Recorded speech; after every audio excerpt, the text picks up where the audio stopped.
The letter came laminated, which was my first clue that I was dealing with someone who believed plastic conferred authority. Silverleaf Crossing Architectural Committee, the header read, and beneath it, in a font chosen to look like a court summons, a demand that I remove the aesthetically disruptive solar apparatus from my south-facing roof within 30 days or face fines of $50 per day, accruing daily, until compliance is achieved or a lien is perfected. It was signed by Lorraine Pratt, chair, in a looping signature that took up more vertical space than the paragraph above it. There was a second page, too, a photograph of my own roof taken from the street with a little red circle drawn around the panels, as though I might not know where they were.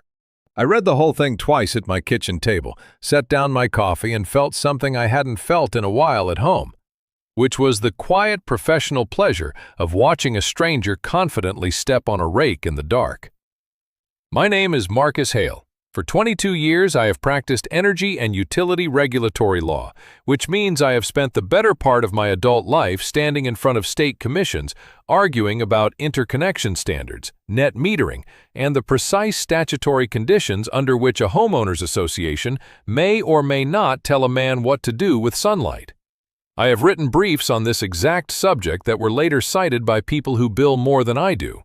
So I knew, before my coffee had even gone lukewarm, that the state of Texas had already settled the question buried in Lorraine Pratt's laminated threat. The property code voids any restriction that prohibits solar devices for reasons of mere appearance. Void. Not subject to appeal. Not unless the board feels strongly. Unenforceable from the moment ink hits paper. Lorraine Pratt had, in essence, mailed a cease and desist to a man who drafts cease and desists for a living, and had done it about the one topic I could argue in my sleep. I did not call her. I have learned across 2 decades that the most dangerous thing you can do to a person digging a hole is to hand them a longer shovel and take a respectful step back. So I sent a single dry letter in return. No threats, no theatrics, just a citation to the relevant section. One sentence observing that an unenforceable rule generates equally unenforceable fines, and a polite request that the committee confirm in writing that it was withdrawing its demand. I even said please. I expected that to be the end of it, because a reasonable board, caught flat-footed on a clear point of law, mutters something about a misunderstanding and retreats to terrorize someone easier. I genuinely believed I had wasted a stamp and an afternoon. It was while walking that letter down to the community mailbox that I met Edith, 79 years old, sharp as a tack, watering geraniums in a July heat that would have dropped a younger woman, and squinting at the envelope in my hand like she could read it through the paper. She asked if I was another one fighting the solar people. When I said something like that, she gave a dry little laugh and told me she'd stopped fighting years ago. She just paid and kept everything now, every notice, every canceled check. All of it in a shoebox, in case the good Lord ever wants to see the receipts. I smiled, told her that was excellent record-keeping, and thought nothing more of it. I want to be honest about that moment, because I've turned it over many times since. At the time, it was a kind old woman and a shoebox in the shade. I had no earthly idea I'd just been handed the spine of the entire case, tied up in a rubber band that had probably outlived a president or two. Lorraine did not retreat. Lorraine doubled. Her reply arrived 4 days later, and instead of a withdrawal, it was a notice that the daily fines had already commenced accruing, and that a lien against my property was in preparation, a phrase she seemed to enjoy the way other people enjoy dessert. Then she made the mistake that people like Lorraine always eventually make, the one their own certainty guarantees. She said the quiet part on the record. The association held its monthly meeting over Zoom, recorded and posted to the community portal as it always was, and during the treasurer's segment, Lorraine, flushed with the momentum of a woman who has never once lost an argument in her own kitchen, addressed the solar issue head-on.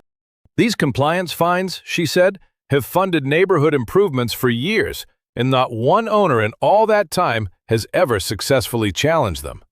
She said it like a boast. She said it to 40 muted squares and one very patient archived recording, and 300 miles of fiber optic cable carried it straight into my office, where I leaned toward the monitor the way a fisherman leans when the line finally goes tight. That sentence had stopped being about my roof. That sentence was a confession that the thing was old, that it was deliberate, and above all, that it was known. Because that is what it had become now, a scheme, not a squabble. A single illegal fine is a mistake. 9 years of them, defended on camera as a beloved revenue source, is a policy. And a policy meant this was never really about me. So I started knocking on doors. I went back to Edith first, and she brought out the shoebox, and I sat at her kitchen table for the better part of an afternoon while she walked me through it, page by page, in chronological order, because of course it was in chronological order. Notice after notice, $50 here, $75 there, solar aesthetic non-compliance. Every single one married to its cancelled check, because Edith paid everything by check and had never in her life thrown away a stub. Somewhere around year 6 she mentioned, almost in passing, the way the elderly deliver the heaviest things. That there had been months she'd skipped filling one of her heart prescriptions to keep the fines current, because she was terrified of the lien, terrified of losing the house her late husband had built with his own hands in 1971. She said it flatly, reaching for the next receipt, and I had to sit very still and look at the wallpaper for a moment. Then I asked, as steadily as I could manage, whether I might photograph every page. Edith was not alone, and that was the part that turned a favor into a mission. Over the following 2 weeks, I found more than 30 households billed under the same void provision. Some were still paying. Some had quietly torn their panels down rather than fight and were now buying the very electricity they used to make. One young couple had canceled a signed installation contract outright after a single warning letter, eating the deposit, because they were new and scared and did not know that the letter was worth less than the paper it was printed on. And then there was the neighbor who ended up mattering most and whom I hadn't expected at all. A nervous man named Trevor, 31, who happened to sit on the very board doing the fining. He'd been recruited onto it 2 years earlier as young blood, given a title and no real information. And when I laid the statute in front of him on his own porch, he went a color I've only otherwise seen on people receiving genuinely bad news from a doctor. He told me the board had known. He'd raised the solar issue once, gently, and been told by Lorraine to stay in his lane. He had the emails. He gave them to me the next morning in a manila envelope, hands not entirely steady, and in one of them a director had written, in the flat prose of a man who thinks no one will ever read it. We all know it's not really enforceable, but nobody's ever going to sue over a roof panel. That single sentence, I knew, was going to cost some people their savings. I invoked my right as an association member under the property code to inspect the books and records, in writing, with the citation attached so no one could pretend confusion. And after the entirely predictable stalling, a lost request, a broken copier, a treasurer suddenly on vacation, I got them. That is where the aesthetic argument finally took off its mask and showed its face. The fines had not flowed into some neutral reserve for fixing potholes and trimming the medians.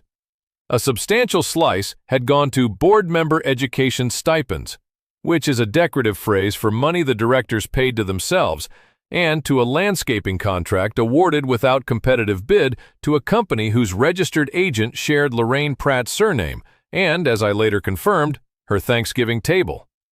The committee that patrolled everyone's roof lines in the sacred name of property values had been quietly routing those property values through the family. And here the universe offered up a joke almost too clean to use in a story. A line item revealed that some of that money had paid for the ornamental solar-style uplighting installed at the neighborhood's front entrance. They had been lighting up the welcome sign with cash extracted from the very people trying to install actual solar power. I sat in that records room and laughed out loud, which the treasurer's assistant did not appreciate. I built 2 instruments at the same time, on parallel tracks, because I wanted Lorraine fighting fires in 2 directions at once. The first was a class action on behalf of every household fined under the unenforceable restriction, and Edith's shoebox became its documentary spine, 9 years of perfectly preserved, check-matched, date-stamped proof, the kind of evidence a litigator dreams about and almost never receives from an ordinary human being. Multiplied across 30-some homes, it produced something priceless in this line of work, an exact number, provable to the dollar, that no opposing lawyer could wave away as speculation.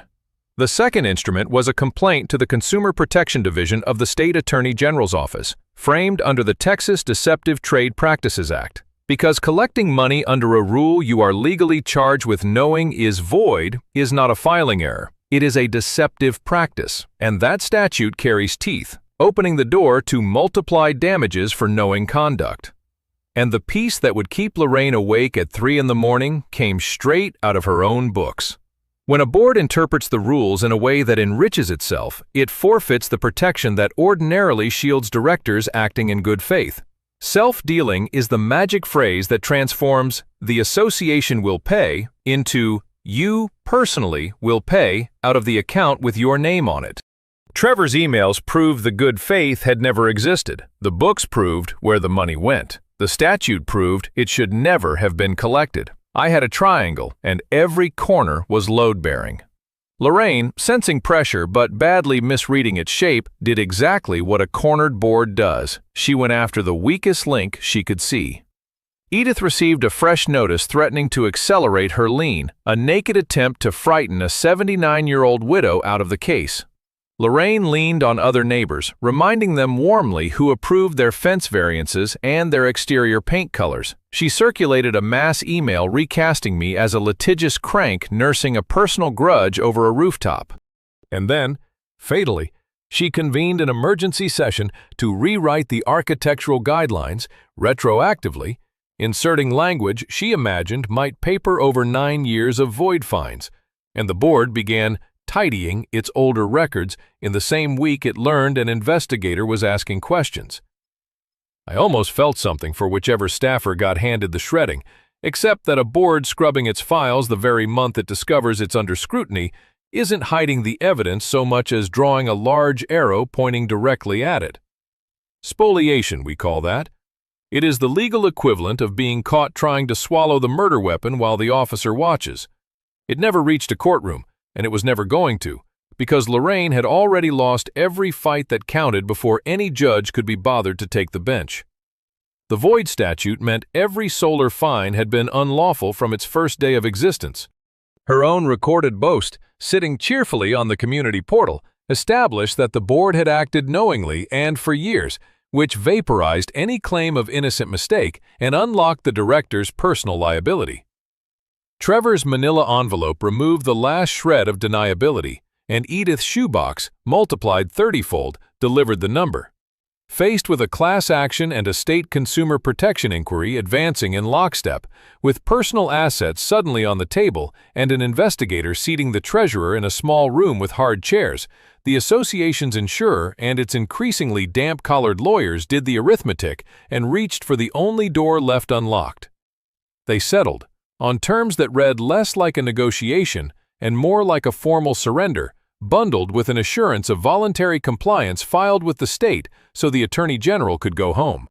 Every dollar of solar fines, reaching back 9 years, was ordered returned, full restitution to every family, with statutory penalties stacked on top like interest on a debt of arrogance. Because of the self-dealing, a meaningful portion of that money came not from the association's reserve, but from the director's own personal accounts, a sentence I have quietly enjoyed on more than one long drive since. The Sweetheart landscaping contract was voided. Lorraine and 2 committee members resigned in the same brittle week before the membership could gather the votes to remove them, and Trevor, to his credit, stayed on to help seat a new board under a rewritten, lawful set of covenants with mandatory independent financial oversight. Then the checks went out.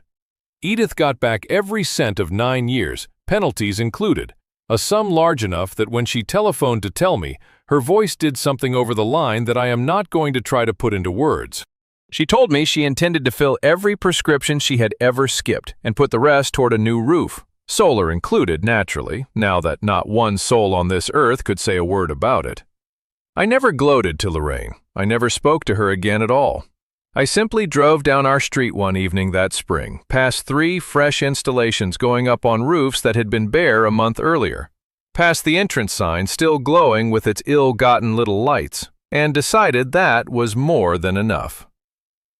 Channel author here, stepping out of Marcus's shoes for a minute, because this one is a clinic in how the powerful hand you the rope and then tie the knot themselves. First, where the board went wrong. Lorraine's original sin wasn't greed. It was enforcing a rule the state had already declared void, which made every fine illegal before the envelope was even sealed. Then she compounded it catastrophically by bragging on a recorded meeting that the fines had paid out for years, converting a possible mistake into documented, knowing conduct. Add a board email admitting they knew it wasn't enforceable, and a landscaping contract routed to family, and she personally stripped away the legal shield that protects well-meaning directors. The void rule lost her the case. Her own recorded mouth lost her the defense. The books and that one careless email lost her the house money. Practical takeaways. A lot of states have right to solar laws that void aesthetic bans outright. Find out whether yours does before you remove a single panel or pay a single fine. As an HOA member, you almost always have a statutory right to inspect the books and records, and that right is a weapon, not a formality. And never, ever underestimate the neighbor with the shoebox. Patient, obsessive, unglamorous record-keeping wins the cases that righteous anger only loses. A question for you. If you discovered your HOA had been quietly, illegally fining your entire street for years, would you take your own refund and walk away clean? Or would you do what Marcus did and drag the whole neighborhood across the finish line behind you, including the ones who were too tired or too scared to ask? Tell me below. I honestly want to know how many of you would fight for the people who never even knew to fight for themselves.